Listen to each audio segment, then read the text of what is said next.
This could be the deadliest hurricane in Florida's history. Now, the most important stories from across the country and here at home. A deeper dive into the biggest stories impacting you and your family. We are preparing for the potential of thousands of families that are going to need assistance. Raising awareness to save lives. To join the ranks and get to donate blood. Plus, stories of hope and inspiration. She doesn't stand out as a female. She stands out as a football player. I'm Tom Hanson. First, to your local news.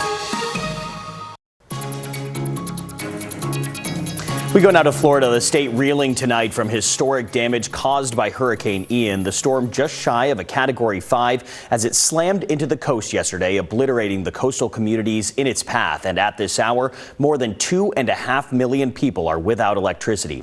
Governor Ron DeSantis calling the massive rush of water a 500-year flood event and biblical. And as day one of the aftermath comes to a close, the crushing reality for tens of thousands discovering their roads, bridges, and homes washed away.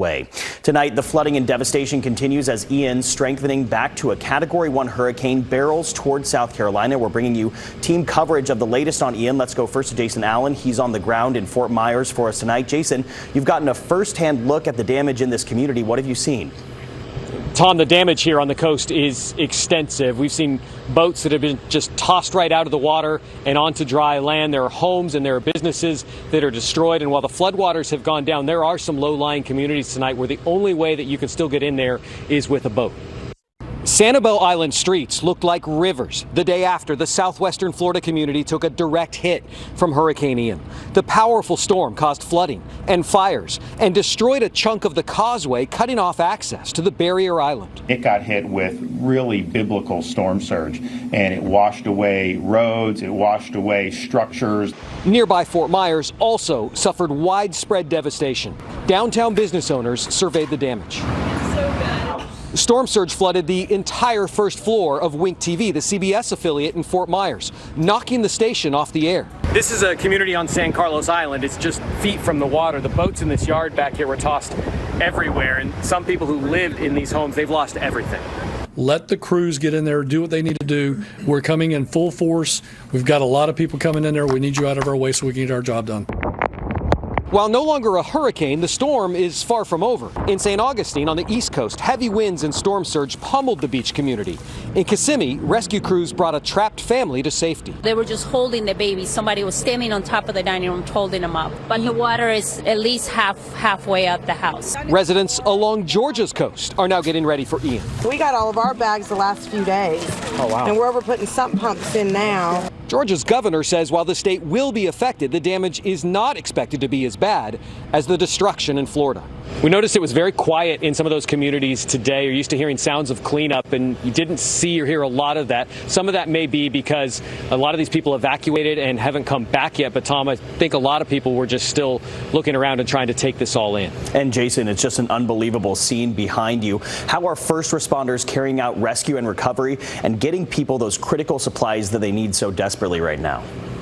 They're still doing that. Those rescues are continuing. They're still trying to get to some of those outlying barrier islands. In terms of supplies, that's interesting because even though some people here are used to spending a week or so on their own, in some of these hard-hit areas, all those supplies that they may have gathered up are gone now or ruined, or they were flooded, washed away. So there were people today who were still looking for those basic things like food and water now to get through the next few days until more of those supplies can work their way in here to these areas. Jason Allen on the ground for us. Thank you, Jason. And Ian regaining hurricane strength again over the Atlantic Ocean, threatening millions more on the eastern coast. South Carolina residents preparing as a hurricane warning is issued for the coast. Let's get right to meteorologist Colin Myers. He's following the storm's track tonight. And Colin, when is Ian expected to make landfall again? Well, Tom, this is rather rare. Okay, around midday tomorrow, it's now strengthened back to a hurricane. So that's why the warnings have been extended up towards South Carolina and North Carolina. There it is over the past 24 to 72 hours. So 1 to 3 days. Look at that. The eye wall very strong, came ashore.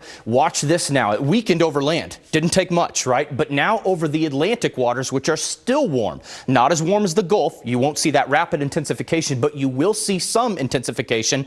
But this concerns me. It's gone a little bit faster. Didn't take much time over the Atlantic. This thing has strengthened again. So hurricane warnings have been extended in the red. Tropical storm warnings all the way inland in parts of South Carolina, parts of North Carolina as far as Raleigh. Here's the future wind speed. speeds and the track.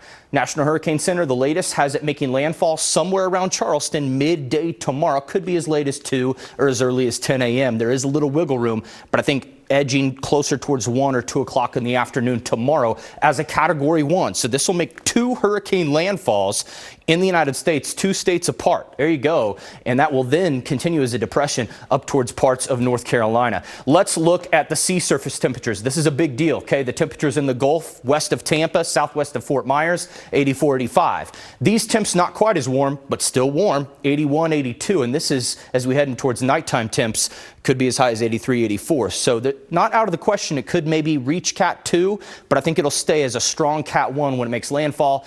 That means actual hurricane winds up to probably 75, 80 miles an hour. I think surface winds in parts of Charleston or ports south, wherever it makes landfall, 55 to 75 miles an hour.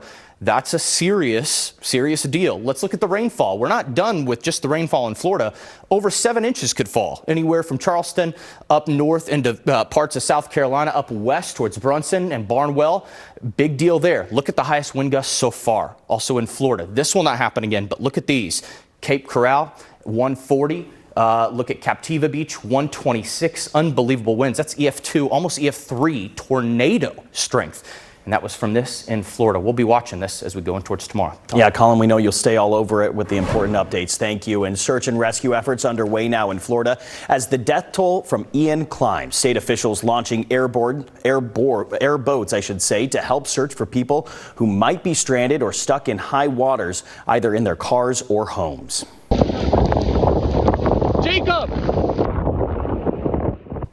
And this group of people jumping into action in Bonita Springs to rescue an elderly man trapped in his car in surging waters. The group, calling themselves the Collier County Cowboys, saw the man struggling in his car. They pried open his door and a man carried him through waist-high waters to safety. All right, when we come back, the major announcement from the White House, President Biden saying help is on the way to Florida, but what is it and how soon could it come? We'll answer that next.